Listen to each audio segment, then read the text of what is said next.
এই রকম ভিডিও টিকটকে, ইউটিউবে, ফেসবুকে ভাইরাল ভাই।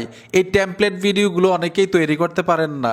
নিজের ছবি দিয়ে কিভাবে এই ধরনের ভিডিও তৈরি করতে হয় সহজে শিখাবো। এইরকম ভিডিও তৈরি করার জন্য আপনারা গুগল ক্রোমে চলে আসবেন। সার্চ বক্সে লিখতে হবে হ্যালো এআই। লিখে দেওয়ার সাথে সাথে যে দেখুন হ্যালো এআই অফিসিয়াল ওয়েবসাইট চলে আসবে।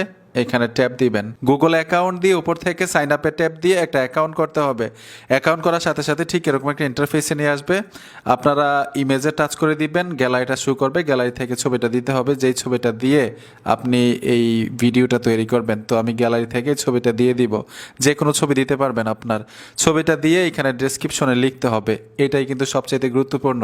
আমি যেই লেখাটা দিব এই লেখাটা ভিডিও ডেসক্রিপশনে দিয়ে রাখবো। আর যারা ফেসবুক থেকে দেখবেন পিন কমেন্টে দিয়ে রাখবো। এই লেখাটা কপি করে এনে, মানে প্রন্টটা কপি করে এনে এখানে জাস্ট পেস্ট করে দিবেন, অথবা দেখেও লিখতে পারবেন। আমি ডেসক্রিপশনে আর ফেসবুকের পিন কমেন্টে দিয়ে রাখবো। আমি প্রন্ট দিয়ে দিলাম। দেওয়ার পরে এখানে দেখুন ক্রিয়েট ভিডিও লেখা আছে, এই অপশনটাতে টাচ করতে হবে।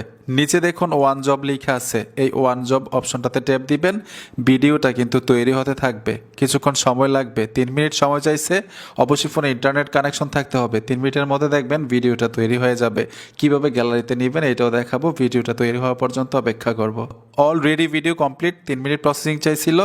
ভিডিওটার উপরে ট্যাপ দিব, আপনাদেরকে দেখাচ্ছি কিরকম হয়েছে। যে দেখুন ভাই, অসাধারণ একটা ভিডিও তৈরি হয়ে গেল। কেউ বুঝতেই পারবে না যে আপনি এটা ভিডিও তৈরি করেছেন এআই দিয়ে। এখন গ্যালারিতে নেওয়ার জন্য নিচে দেখুন ডাউনলোড আইকন আছে, এখানে ট্যাপ দিবেন। ট্যাপ দেওয়ার সাথে সাথে নিচে দেখুন ওয়াটারমার্ক সাথে নিতে হবে, এই অপশনটাতে টাচ করবেন। ডাউনলোড এগেইন, আপনার গ্যালারিতে চলে যাবে। এই ভিডিওটা আপনাদেরকে ওপেন করে দেখাচ্ছি গ্যালারি থেকে। এই দেখুন, মানে আপনার ছবিটা যত সুন্দর দিবেন, তাকাই থাকবেন ক্যামেরার দিক, অতই সুন্দর হবে ভিডিও। আমি নিচে তাকাইছিলাম, এর জন্য ভিডিওটা তেমন ভালো হয় নাই, তারপরেও কিন্তু অস্থির হয়েছে। ঠিক আছে, এই ভিডিওগুলো আপনি টিকটকে, ফেসবুকে, ইনস্টাগ্রামে, ইউটিউবে আপলোড দিতে পারবেন। বন্ধুরা, ভিডিওটা দেখে যদি উপকার হয়ে থাকে অবশ্যই সাথে থাকবেন। দেখা হবে নতুন ভিডিওতে। আল্লাহ হাফেজ।